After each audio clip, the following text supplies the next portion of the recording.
ಎಲ್ಲ ನನ್ನ ಸಜ್ಜನ ಬಂಧುಗಳಿಗೆ ನಮಸ್ಕಾರ. ಎಲ್ಲ ಹೇಗಿದ್ದೀರಿ? ಯಾರೆಲ್ಲ ವೀಡಿಯೋಸ್ಗಳನ್ನು ನೋಡ್ತಾ ಇದ್ದೀರಾ ಒಂದು ಲೈಕ್ ಕೊಡಿ. ಯಾಕಂದರೆ ಭಾವ ತುಂಬಿದ ಪದಗಳಿಗೆ ನಿಮ್ಮ ಒಂದು ಲೈಕ್ ಇದೆಯಲ್ಲ, ಇನ್ನಷ್ಟು ಸ್ಫೂರ್ತಿದಾಯಕ ವೀಡಿಯೋಗಳನ್ನು ಮಾಡಲಿಕ್ಕೆ ಶಕ್ತಿ ಬಂದಂತೆ. ಹಿಂದಿನ ವೀಡಿಯೋದಲ್ಲಿ ಒಬ್ಬರು ಕಮೆಂಟ್ ಮಾಡಿದರು, ನಂಬಿಕೆ, ಈ ನಂಬಿಕೆ ಅನ್ನೋ ಪದದ ಬಗ್ಗೆ ನೀವೇನು ಹೇಳ್ತೀರಾ? ನನಗೆ ಲೈಫಲ್ಲಿ ಈ ನಂಬಿಕೆ ಅನ್ನೋ ಪದವನ್ನು ಕೇಳಿದರೆ ಭಯ ಆಗುತ್ತೆ. ಯಾಕಂದರೆ ಯಾರನ್ನು ನಾನು ನಮ್ಮವರಂತ ಅಂದ್ಕೊಂಡಿರ್ತೀವಿ ಅವರೇ ನಮ್ಮ ಭಾವನೆಗಳಿಗೆ ಬೆಂಕಿ ಹಚ್ಚಿ ಹೋಗ್ತಾರೆ. ಲೈಫಲ್ಲಿ ನಾವು ಯಾರನ್ನು ನಂಬಬಾರ್ದು. ಭಗವಂತನ ಮೇಲೆ ನಂಬಿಕೆ ಇಡಬೇಕು, ನಾವು ಮಾಡುವಂಥ ಕೆಲಸದ ಮೇಲೆ ನಂಬಿಕೆ ಇಡಬೇಕು. ಇಲ್ಲಿ ಯಾರು ಕೊನೆ ತನಕ ನಮ್ಮ ನಂಬಿಕೆಯನ್ನು ಉಳಿಸ್ಕೊಳ್ಳಲ್ಲ. ನಾವು ಅಂದ್ಕೊಂಡಿರ್ತೀವಿ ಆ ವ್ಯಕ್ತಿಗೆ ನಾವು ಸಹಾಯ ಮಾಡಿರ್ತೀವಿ, ಆ ವ್ಯಕ್ತಿ ಕಷ್ಟಗಾಲದಿದ್ದಾಗ ನಾನು ತುಂಬ ಸಹಾಯ ಮಾಡಿದ್ದೆ, ಏನೋ ಸಮಸ್ಯೆಯಲ್ಲಿದ್ದಾಗ ನಾನು ಪರಿಹಾರ ಕೊಟ್ಟಿದ್ದೆ. ಆ ನಂಬಿಕೆಯನ್ನು ಉಳಿಸ್ಕೊಳ್ಳೋದು ಬಿಡೋದು ಅವರಿಗೆ ಬಿಟ್ಟಿರೋದು. ಆ ವ್ಯಕ್ತಿ ನಮ್ಮನ್ನು ನಂಬ್ತಾನೆ ಅಂತ ನಾವು ನಂಬಿಕೆ ಇಟ್ಕೊಂಡಿರ್ತೀವಲ್ಲ, ಅದು ದೊಡ್ಡ ತಪ್ಪು. ಈ ಪ್ರಪಂಚದಲ್ಲಿ ಅತೀ ದೊಡ್ಡ ಶ್ರೀಮಂತಿಕೆ, ಈ ಪ್ರಪಂಚದಲ್ಲಿ ಅತೀ ದೊಡ್ಡ ಬೆಲೆ ಬಾಳುವ ವಸ್ತು ಯಾವುದಾದ್ರೂ ಇದ್ದರೆ ಅದು ನಂಬಿಕೆ. ನೀವು ಯಾವುದೇ ವ್ಯಕ್ತಿಯನ್ನು ನೋಡಿ, ಆತನ ಸ್ನೇಹ ಸಂಪಾದಿಸಲಿಕ್ಕೆ ಎಷ್ಟೋ ವರ್ಷಗಳು ಬೇಕು. ಅದೇ ಆ ವ್ಯಕ್ತಿಯ ನಂಬಿಕೆಯನ್ನು ಕಳೆದುಕೊಳ್ಳಲಿಕ್ಕೆ ಒಂದು ಕ್ಷಣ ಸಾಕು. 1000 ಒಳ್ಳೆ ಕೆಲಸ ಮಾಡಿರಿ, ಜನ ನಿಮ್ಮ ಲೆಕ್ಕಕ್ಕೆ ತೆಗೆದುಕೊಳ್ಳಲ್ಲ. ಅದೇ ಒಂದು ತಪ್ಪು ಮಾಡಿ ನೋಡಿ, ಕಟಕಟೆಯಲ್ಲಿ ನಿಲ್ಲಿಸ್ಕೊಂಡು ನಿಮ್ಮನ್ನು ಕೆಟ್ಟವರು ಅನ್ನೋ ರೀತಿ ಬಿಂಬಿಸ್ತಾರೆ.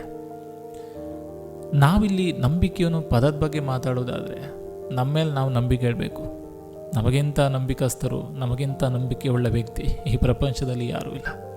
ಒಂದಂತೂ ಸತ್ಯ, ತಾಯಿ ಗರ್ಭದಲ್ಲಿ ಹುಟ್ಟಿದ್ದೇವೆ, ತಾಯಿ ಗರ್ಭದಲ್ಲಿ ಹೋಗ್ತೇವೆ, ಕೊನೆ ತನಕ ನಮಗೆ ಅವ್ರು ಇರ್ತಾರೆ, ನಮ್ಗೆ ಅವ್ರು ಆಸರೆ ಆಗ್ತಾರೆ, ನಮ್ಮ ಲೈಫಿಗೆ ಅವ್ರು ಏನೋ ಒಂದು ಬೆಳಕಾಗ್ತಾರೆ. ಸುಳ್ಳು.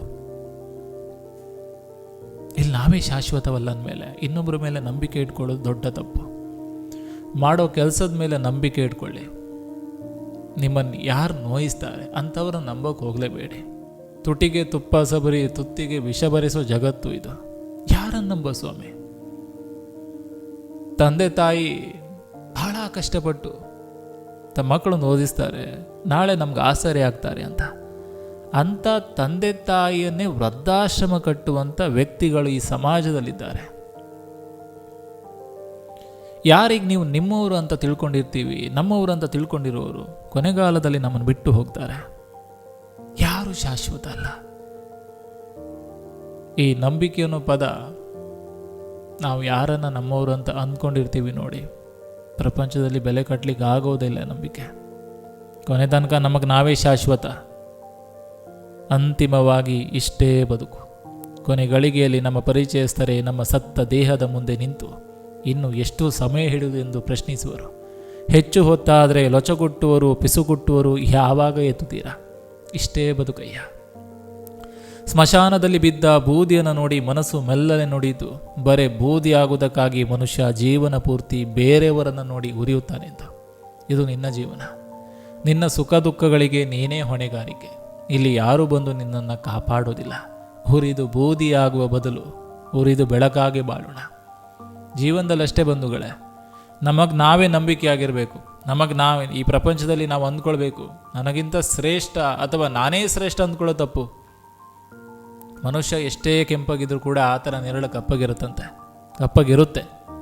ಸೊ ನಿಮ್ಮ ಮೇಲೆ ನೀವು ನಂಬಿಕೆ ಇಟ್ಕೊಳ್ಳಿ. ಯಾವುದೋ ಇನ್ನೊಬ್ಬ ವ್ಯಕ್ತಿ ನಿಮ್ಮ ಜೀವನದಲ್ಲಿ ಕೊನೆ ತನಕ ಇರ್ತಾನೆ. ಆತನ ವ್ಯಕ್ತಿತ್ವದಿಂದ ನಮ್ಮ ಜೀವನ ಬದಲಾಗುತ್ತೆ, ಆತನ ನೆರವಿನಿಂದ ನಾನೇನೋ ಬದಲಾಗ್ತೀನಿ ಅಂತ ನಂಬಿಕೆ ಇಟ್ಕೊಳ್ಳೋದು ದೊಡ್ಡ ತಪ್ಪು.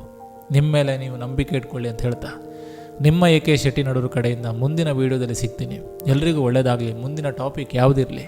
ಧನ್ಯವಾದಗಳು. Thank you so much.